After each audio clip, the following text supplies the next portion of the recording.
Mukunda jewellery హనుమకొండలోని అతిపెద్ద jewellery mart December 14న గొప్ప ప్రారంభం.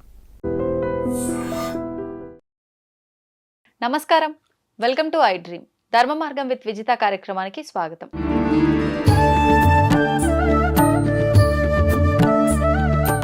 డిసెంబర్ 18వ తారీఖున సంకష్టహర చతుర్థి. సంకష్టహర చతుర్థి అనగానే మనం అందరము కూడా గణపతి ఆరాధన చేస్తూ ఉంటాము. ప్రత్యేకించి ఈ 18న వచ్చే సంకష్టహర చతుర్థికి ఏదైనా విశిష్టత ఉందా? ముఖ్యంగా ఉద్యోగరీత్యా ఇబ్బంది పడే వాళ్ళు చాలా మంది ఉంటారు. అయితే కొన్ని పనులు చాలా కాలంగా ఆటంకాలు వచ్చి పోస్ట్ పోన్ అవుతూ ఉంటాయి, రకరకాల ఇబ్బందులు వస్తుంటాయి, పనులన్నీ అలా నిలిచిపోతూ ఉంటాయి. అటువంటి వారు ఎక్కువగా గణపతి ఆరాధన చేయాలని చెప్పి అంటుంటారు. మరి గణపతి ఆరాధన ప్రత్యేకించి ఈ సంకష్టహర చతుర్థి రోజు ఏ విధంగా చేయాలో ఇప్పుడు గురుగారితో మాట్లాడి తెలుసుకుందాం. ప్రస్తుతం మనతో పాటు ఉన్నారు ప్రముఖ జ్యోతిష్య పండితులు నందిబట్ల శ్రీహరి శర్మ గారు. ఇప్పుడు వారితో మాట్లాడేద్దాం. నమస్కారం గురుగారు. వాగర్థావివ సంపృక్తౌ వాగర్థ ప్రతిపత్తయే జగతః పితరౌ వందే పార్వతీ పరమేశ్వరౌ.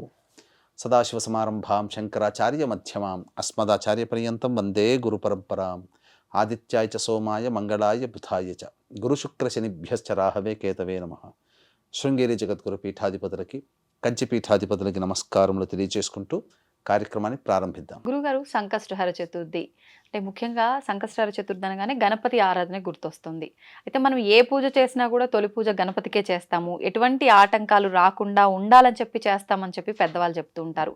మరి అయితే ఇప్పుడు చాలా మందికి కొన్ని పనుల్లో ఆటంకాలు వస్తూనే ఉంటాయి, కానీ పని అనేది పూర్తిగా పూర్తవ్వదు. అటువంటి వారు కానీ ఉద్యోగరీత్యా కూడా చాలా ఇబ్బందులు పడుతుంటారు, ఉద్యోగం రావటం ఆలస్యం అవుతుంటుంది.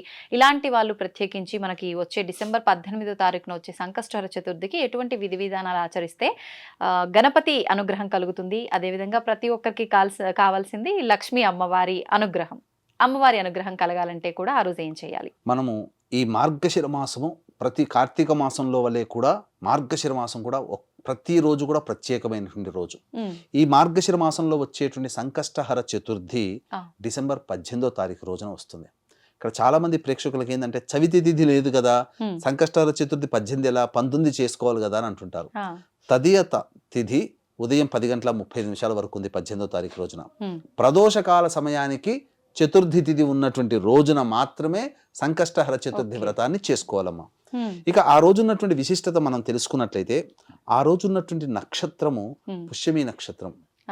అంటే ఉన్నటువంటి శని నక్షత్రాలు 3 నక్షత్రాలు, ఉత్తరాభాద్ర, పుష్యమి, అనురాధ. ఈ 3 నక్షత్రాలలోకెల్లా పుష్యమి నక్షత్రము చాలా గొప్పదైనటువంటిది.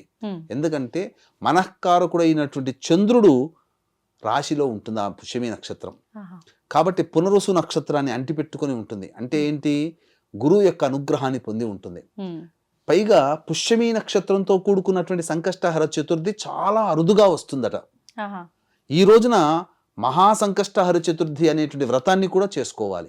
ఎవరు చేయాలి గురుగారు? ఎవరైనా కానీ, ఎటువంటి వాళ్ళు ఉద్యోగంలో ఇబ్బందులు పడుతున్నటువంటి వాళ్ళు, ధనపరమైనటువంటి సమస్యలు, ఆర్థిక బాధలు ఇబ్బంది పడుతున్నటువంటి వాళ్ళు, ముఖ్యంగా గత జన్మ కర్మ దోషాలు ఉన్నటువంటి సమయంలో ఈ జన్మ ఎత్తిన తర్వాత ఈ జన్మలో కష్టాలు, నష్టాలు, సమస్యలు, ఇబ్బందులు ఎదుర్కొన్నటువంటి వాళ్ళందరూ కూడా ఇటువంటి వ్రతాన్ని ఈ రోజున ఆచరించాలి. ముఖ్యంగా మనము ఈ పుష్యమి నక్షత్రానికి 2 కారణాలు ఉన్నాయమ్మా. ఆ పుష్యమి నక్షత్రానికి అధిపతి శని, పుష్యమి నక్షత్రాన్ని పరిపాలించే గ్రహము గురువు. ఇలా 27 నక్షత్రాల కొన్ని నక్షత్రాలు మాత్రమే 2 గ్రహాలు ఒక నక్షత్రాన్ని పరిపాలిస్తూ ఉంటాయి. అందులో ఈ పుష్యమి నక్షత్రం ఒకటి. మరి ప్రత్యేకించి ఇది పుష్యమి నక్షత్రంలో పుట్టిన వాళ్ళు ఆచరించాల్సి ఉంటుందా? ఎవరైనా ఆచరించవచ్చు. ఎటువంటి ఎవరైనా అన్ని నక్షత్రాల్లో పుట్టిన వాళ్ళందరూ కూడా ఆచరించవచ్చు. ఇక ముఖ్యంగా కేతు గ్రహం సంబంధించిన విశ్లేషణ ఎందుకు తెలియజేసుకోవాలి? కేతువుకి అధిష్టాన దేవత వినాయకుడు. అంటే ఏంటి అక్కడ మనం ఇక్కడ గమనించాల్సిన అంశం ఏంటంటే, అమృతపానం చేసినటువంటి సింహిగా గర్భ సంభూతుడైనటువంటి రాక్షసుడు విష్ణుమూర్తి సుదర్శన చక్రం వదలగానే ఈ యొక్క తల భాగం అంతా కేతుగ్రహము, మొండె భాగం అంతా కూడా రాహుగ్రహం. మరి తల భాగము అనేటువంటిది ఇక్కడ చూసుకున్నట్లయితే గణపతికి అధిదేవత, గణపతి అధిష్టాన దేవతగా ఉంటాడు ఈ యొక్క కేతుగ్రహానికి. కాబట్టి కేతుగ్రహం అంటే ఏంటి? రాహు అంటే చెప్పి చేస్తాడు, కేతు అంటే చెప్పకుండా చేస్తాడు. ఈ యొక్క కలియుగంలో రాహుకేతులు మంత్రులు, శని రాజు. కాబట్టి శని నక్షత్రమైనటువంటి పుష్యమి నక్షత్రం ఉండడం, రాహుకేతుల్లో మనకు చెప్పకుండా చేసేవాడు కేతువు కాబట్టి అటువంటి కేతు గ్రహానికి అధిదేవత వినాయక స్వామి కావడం, వినాయక స్వామికి సంబంధించినటువంటి వ్రతాలలో సంకష్టహర చతుర్థి పుష్యమి నక్షత్రం కలిసి ఉన్నటువంటి రోజు రావడం చాలా విశేషమని చెప్పవచ్చమ్మా. కాబట్టి కేతు ఇంతకుముందే చెప్పకుండా చేస్తాడు అంటే ఏంటిది అర్థము, మనకు జీవితంలో కొన్ని అనుకోని సంఘటనలు జరుగుతూ ఉంటుంటాయి. ఇప్పుడు ఉదాహరణకి మంచైనా జరగచ్చు, చెడైనా జరగచ్చు. హరికృష్ణ జాతకమే తెలుసుకుందాం. అతను రామారావు గారి కొడుకు, అతను డ్రైవింగ్ లో పర్ఫెక్ట్ అమ్మా. డ్రైవింగ్ లో అలా ఓకగా డ్రైవింగ్ చేయగలుగుతాడు. కానీ అంతటి వాడికి కూడా అనుకోని సంఘటనలు జరగడం వల్ల ప్రాణాలు కోల్పోవాల్సి వచ్చింది. అంటే ఇవన్నీ తెలవకుండా జరిగేటివి. మన జీవితంలో ఏవైతే తెలవకుండా జరుగుతాయని మనం అనుకుంటామో, తెలవకుండా జరిగినటువంటి వాటి వల్ల ఇబ్బందులు పడతామో, భవిష్యత్తులో కూడా మనకు ఏమన్నా తెలవకుండా జరుగుతాయని చెప్పి ఆలోచన చేస్తామో, అటువంటి వాళ్ళందరూ ఈ రోజున వినాయకుడి యొక్క అనుగ్రహాన్ని పొందే ఈ యొక్క చిన్న పరిహారాన్ని కనుక పాటించినట్లయితే తప్పకుండా వాళ్ళకి వినాయకుడి యొక్క అనుగ్రహంతో వాళ్ళ ఆపదలు, కష్టాలు, నష్టాలు అన్నీ తీరిపోతాయి. కొంతమంది ప్రాజెక్టులు చేస్తుంటారు, ఆ ప్రాజెక్టులో కొంత మొదలు పెడతారు, మధ్యలో ఆటంకాలు వస్తుంటాయి, ఎంతవరకు కూడా ఆ ప్రాజెక్టు ముందుకు సాగదు. కొంతమంది ఇల్లు కట్టుకుంటారు, అన్ని పర్మిషన్స్ వస్తాయి, మధ్యలో ఇల్లు కట్టేస్తున్న సమయంలో మధ్యలో ఆగిపోయి మున్సిపాలిటీ పర్మిషన్స్ రావు. కొంతమంది ఉద్యోగ ప్రయత్నాలు దగ్గర దాకా వెళ్తారు, మధ్యలో పోతూ ఉంటుంటారు, అలా విఫలమవుతూ ఉంటుంటారు. అలాగే వీక్షించేటువంటి ప్రేక్షకుల్లో ప్రతి ప్రయత్నంలో విఫలమవుతున్న వారు ఈ రోజున అనగా డిసెంబర్ 18వ తారీఖు రోజున ఎవరైతే వినాయక సంకష్టహర చతుర్థి వ్రతాన్ని ఆచరిస్తారో వాళ్ళకందరికీ కూడా తప్పకుండా వినాయకుడి యొక్క అనుగ్రహం వలన వాళ్ళకి మంచి చేకూరుతుంది. గురుగారు, సంకష్టహర చతుర్థి పూజా విధానం అనేది ఆ ఒక్కరోజు ఆచరించి అంటే ఊరుకునేదా, లేదంటే కొంతమంది చెప్తారు కొన్ని సంవత్సరాల పాటు చేస్తూనే ఉండాలి సంకష్టహర చతుర్థి, కొన్ని నెలల పాటు అని, అలా చేయాలా? దీనికి నియమం అంటూ ఉన్నదమ్మా. జీవితాంతము పాటించే పద్ధతి ఒకటి ఉంటుంది, లేదు ఒక సంవత్సరం మాత్రమే నేను దీక్ష స్వీకరిస్తాను అని ఒకటి ఉంటుంది. కనీసం హీన పక్షంలో 3 సంకష్టహర చతుర్థులైనా 7 సంకష్టహర చతుర్థులైనా కానీ ఆచరించాలి. విధి విధానాన్ని బట్టి కనీసం ఆ ఒక్క రోజునైనా కానీ ఆచరించమని శాస్త్రం చెప్పబడి ఉంది. కాబట్టి ఆ ఒక్క రోజుకైనా ఆచరించవచ్చు, 3 సార్లు అయినా ఆచరించవచ్చు, 7 సార్లు అయినా ఆచరించవచ్చు, సంవత్సరం మొత్తం 12 నెలల పాటు కూడాను ఆచరించవచ్చు. ఇప్పుడు వ్రతం అంటే పురోహితుల సమక్షంలో చేయాల్సి ఉంటుందా, ఎవరికి వాళ్ళే చేసుకోవచ్చు. ఇక్కడ ఏంటంటే ఉదయాన్నే సూర్యోదయ కాలంలోనే కాలకృత్యాదులన్నీ తీర్చుకొని మొట్టమొదటిగా ఉదయిస్తున్నటువంటి సూర్యుడికి నమస్కారం చేసి అర్ఘ్యమిచ్చి సూర్యాష్టకం 6 సార్లు పారాయణం చేయాలి. ఆ రోజున సంకష్టహర చతుర్థి వ్రతాన్ని ఎవరైతే ఆచరిస్తారో ఆ రోజున ఈ యొక్క దాంపత్యము పనికిరాదు, నూనె తలంటుకోవడం అనేటువంటిది పనికిరాదు, అలా నూనె పెట్టుకోవడం పనికిరాదు, అలాగే క్షౌరము, గడ్డం గీసుకోవడం లాంటివి పనికిరాదు, మద్య మధుమాంసములు స్వీకరించకూడదు. ఇవన్నీ కూడాను నియమాలు పాటించాలి. మగవారు కూడా ఈ వ్రతాన్ని మగవారు చేయొచ్చు, ఆడవాళ్ళు కూడా చేయవచ్చు, పిల్లలు కూడా చేయొచ్చు. ముఖ్యంగా విద్య కావాలనుకునే వాళ్ళమ్మా. ముఖ్యంగా గణపతి వినాయక చవితి వచ్చిందంటే పిల్లలందరూ పుస్తకాలు పెట్టి అక్కడ గణపతి ఆరాధన చేస్తాం కదా. కాబట్టి పిల్ల, పెద్ద, పాప, చిన్న, ముసలి, ముతక ఎవ్వరూ దీనికి ఎగ్జామ్షన్ కాదమ్మా, అందరూ చేసుకోవచ్చు. ఉపవాసం ఉంటే చాలా మంచిది. ముఖ్యంగా 3 పిడికిళ్ళ బియ్యము ముడుపు కట్టడం, అనగా ఎర్రటి గుడ్డలో 3 పిడికిళ్ళ బియ్యం కట్టడము, తర్వాత వక్కలు, ఖర్జూరకాయలు, తోచిన దక్షిణ ఆ విధంగా పెట్టడం పెట్టి ఆ స్వామి ముందర, వినాయకుడి విగ్రహాన్ని ముందర కానీ, చిత్రపటం ముందర కానీ, లేదా వినాయకుడి దేవాలయంలో కానీ కట్టి ముడుపు కట్టి అక్కడ పెట్టి ఆ రోజున వినాయకుడి స్వామి దేవాలయంలో గరికతో అర్చన చేయించుకోవాలి పొద్దున పూట. ఇప్పుడు అన్ని మీరు చెప్పిన ఐటమ్స్ అన్ని ఎన్నెన్ని సంఖ్య ఏమైనా చూసుకోవాలి? 3 పిడికిలు పెడితే చాలా. బియ్యం 3 పిడికిలు అన్నారు, మిగతాయి ఒక్కలు 2, ఖర్జూరాలు 2 పెట్టవచ్చు. ఏదైనా ఒక తాంబూలం పెట్టాలి. అక్కడ పెట్టిన తర్వాత దేవాలయానికి వెళ్ళి గరికతో గణపతికి అష్టోత్తర పూజ చేయాలి. శ్వేత అర్కము అంటే తెల్ల జిల్లేడు పూలతో స్వామిని అర్చన చేస్తే చాలా ప్రీతి పొందుతాడట. ఆ రోజంతా వీలైతే ఉపవాసం ఉంటే చాలా ఫలితం. ఎందుకనంటే సంకష్టహర చతుర్థి వ్రతము ఉపవాసం ఉన్నటువంటి వ్యక్తి దానం చేసిన పుణ్యవశము వలన ఇంద్రుడు మధ్యలో ఆగిపోతుంది రథం, ఇంద్రుని విమానం.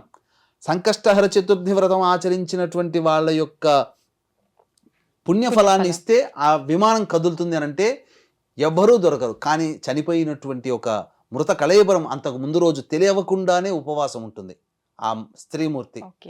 ఆ మనిషి చనిపోయిన తర్వాత ఇవ్వలేదు కదా, ధారదత్తం చేయలేరు కదా. కానీ ఆ స్త్రీమూర్తి శరీరముని అంటి వెళ్ళినటువంటి గాలి ఆ విమానాన్ని తాకి ఆ గాలి వల్లనే విమానం కదిలిందట.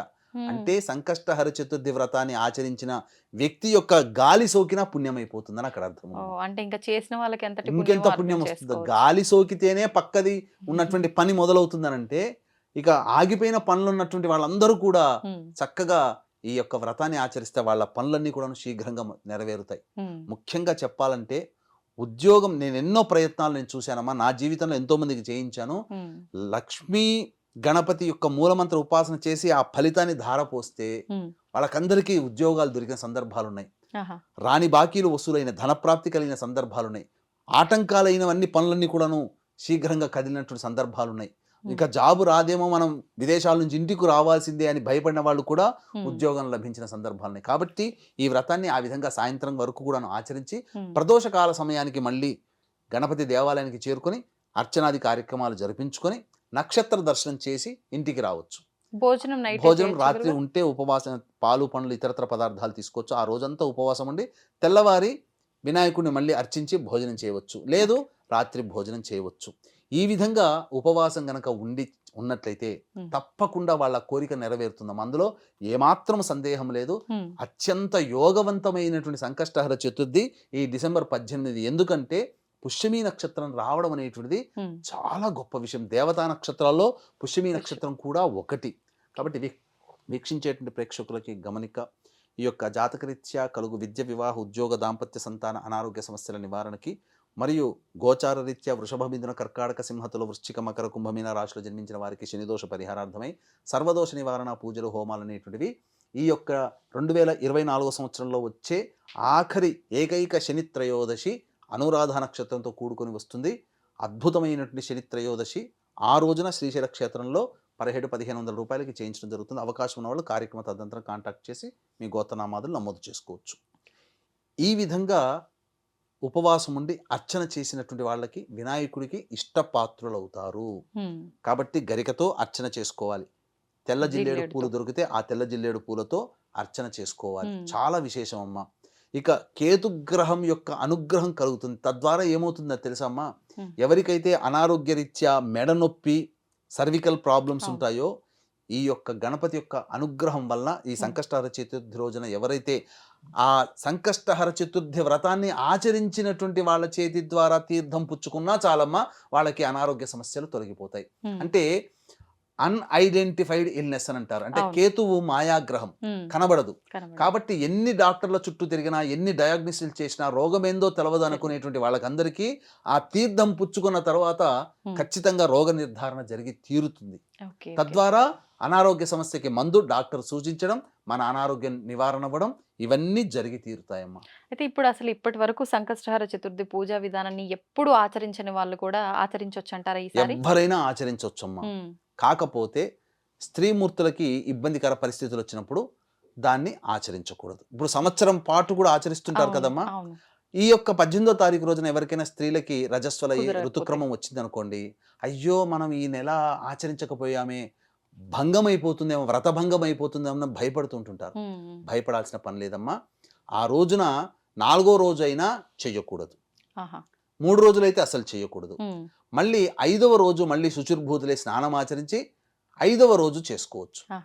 5వ రోజు ఈ వ్రతాన్ని ఆచరిస్తే అంతకుముందు చేసినటువంటి వ్రతం ఎలా అయితే చేస్తే ఎంతటి ఫలితం ఉంటుందో వ్రతాన్ని మాత్రం ఆపకూడదు. సంవత్సరం పాటు, సంవత్సరాల తరబడి చేస్తున్న వాళ్ళు 5వ రోజు స్నానమైన 5వ రోజున చేసుకోవచ్చు. ఇప్పుడు ఒకవేళ మధ్యలో సంవత్సరం అంటే ఇంకా 12 నెలలు, ఒక నెల కుదరలేదు, ఒక నెల మనం ఎక్కువ చేయొచ్చా? తర్వాత అట్లా ఉండదు, ఖచ్చితంగా ఎలా నెరవేరుతుంది అంటారు? ఇంకా పూర్తిగా సంవత్సరం పాటు ఆచరించే వాళ్ళు చేయాలి కదమ్మా. అందుకనే స్త్రీలు చేసేటట్టయితే ఆటంకం వస్తే అప్పుడు చతుర్థి రోజున ఆటంకం వచ్చింది అనుకోండి, 4 రోజుల వరకు పనికిరారు పూజా విధానానికి. 5వ రోజు స్నానం చేసి ఈ వ్రతాన్ని ఆచరిస్తే అంతకుముందు చేసినటువంటి ఆ తిథితో సంబంధం లేదు, అంతకుముందు చేసిన ఫలితం వస్తుంది. ఒకవేళ మగవాళ్ళు బిజీ స్కెడ్యూల్లో ఉన్నవాళ్ళు అనుకోండి, వాళ్ళ ఇంట్లో భార్యలు ఆచరించవచ్చు, పిల్లలు ఆచరించవచ్చు. వ్రతాన్ని మాత్రం ఆపకూడదు. ఎవరి చేతనైనా కానీ రక్త సంబంధీకులు, దంపతులైనా ఎవరైనా ఒకరు చేస్తే ఆ పుణ్య ఫలితం వస్తుందమ్మా. ఓకే. ఇప్పుడు ఇలా అంటే ఆడవారికి కుదరని పక్షంలో వీళ్ళు వ్రతం చేయడానికి లేదు, ఇంట్లో వాళ్ళు చేస్తున్నారు, కానీ వీళ్ళు మనసులో అంటే భగవంతుని తలుచుకొని ఆ స్తోత్రాలు అవి చదువుకుంటూ ఉపవాసంలో ఉండొచ్చా? మైల ఉన్న వాళ్ళమ్మా ఉండకూడదు. అసలు ఆ స్తోత్రాలు ఆ సమయంలో చేయకూడదు. బ్రహ్మహత్య పాతక దోషంతో ఉంటారు. ఎందుకంటే ఇంద్రుడికి కలిగినటువంటి బ్రహ్మహత్య పాతక దోషాన్ని భూమి, వృక్షములు, స్త్రీలు వీళ్ళందరూ కూడా సమభాగంగా పంచుకున్నారట. సముద్రము, అందుకనే సముద్ర స్నానం ఎప్పుడు పనికిరాదు. భూమి పంచుకోవడం వల్ల భూమి ఎటువంటి వరాన్ని పొందింది, నువ్వు ఎంత లోతుకు తవ్వు 1 సంవత్సరం 2 సంవత్సరాల తర్వాత మళ్ళీ అది పూడ్చుకుపోతుంది. వృక్షాలను నువ్వు ఎంతగా కొట్టే వేసే మళ్ళీ చిగురిస్తుంది. స్త్రీలు ఈ బ్రహ్మహత్యా పాతకాన్ని తీసుకోవడం ద్వారా ఎంతటి పవిత్రులయ్యారంటే ప్రతి నెల పవిత్రమూర్తులే వాళ్ళు. పురుషుడైనా కానీ పాపం చేస్తే అది పాపం అంటుకుంటుంటుంది. కానీ స్త్రీలు బ్రహ్మహత్య పాతక దోషాన్ని ఇంద్రుని ద్వారా గ్రహించినటువంటి కారణం చేత ఇంద్రుడు ఇచ్చినటువంటి గొప్ప వరం ఏంటంటే ప్రతి నెల వాళ్ళకి యొక్క రుధిరం బయటపడ్డప్పుడు 5వ రోజు నుంచి మళ్ళీ వాళ్ళు పవిత్రులు అవుతారు. ఎంత గొప్ప జన్మమ్మ స్త్రీ జన్మ. పవిత్రత రావాలంటే మామూలుగా మగవాళ్ళం మేము ఎన్ని పూజలు చేస్తే మాకు ఆ పవిత్రత వస్తుంది, ఎంత స్నానం ఆచరిస్తే ఏ విధంగా అనుష్ఠానం చేస్తే పవిత్రత వస్తుంది. స్త్రీలకి ఆ యొక్క రుధిరం బయటపడినటువంటి రోజు నుంచి 4 రోజులు ఆచరించి 5వ రోజునే వాళ్ళు స్నానం ఆచరిస్తేనే వాళ్ళు పవిత్రులు అయిపోతారట. ఇంద్రుడు ఇచ్చిన వరం ఇది. దీన్ని చాలా మంది ఆక్షేపించుకుంటారు. మేము 3 రోజులు మేము దూరంగా ఉండాలా, మమ్మల్ని వెలివేస్తారా, ఇలా ఆక్షేపణ చేసేటువంటి వ్యక్తులు కూడా ఉంటారు. రెస్ట్ తీసుకోమని చెప్పారమ్మా. ఇంతకంటే గొప్ప సౌహార్ద్రమైనటువంటి ఈ పద్ధతులు మన ధర్మంలోనే ఉన్నాయి తప్ప ఇతర ధర్మాల్లో లేవు కదా. కాబట్టి సదా ఆచరణీయం ఇటువంటి విషయాలు తెలుసుకోవడం ద్వారా చెప్పవచ్చు. నిజంగా చాలా మంచి విషయాలు తెలియజేశారు గురుగారు. సంకష్టహర చతుర్థి వ్రత విధానంలో చాలా మందికి సందేహాలు ఉంటాయి. ఆ సందేహాలు కూడా చక్కగా నివృత్తి చేశారు. ధన్యవాదాలు. సర్వం శ్రీ ఉమామహేశ్వర పరబ్రహ్మార్పణమస్తు.